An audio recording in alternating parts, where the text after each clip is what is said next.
पे मोहन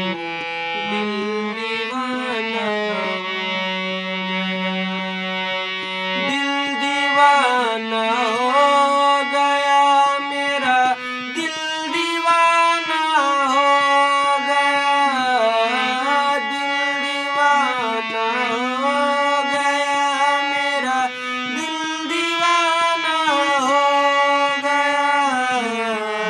सावली सूरत पे मोहन दिल दीवाना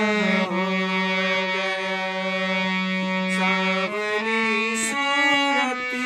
पे मोहन दिल दीवाना हो गया एक तो तेरे नैन तिरछे दूसरा काजल लगा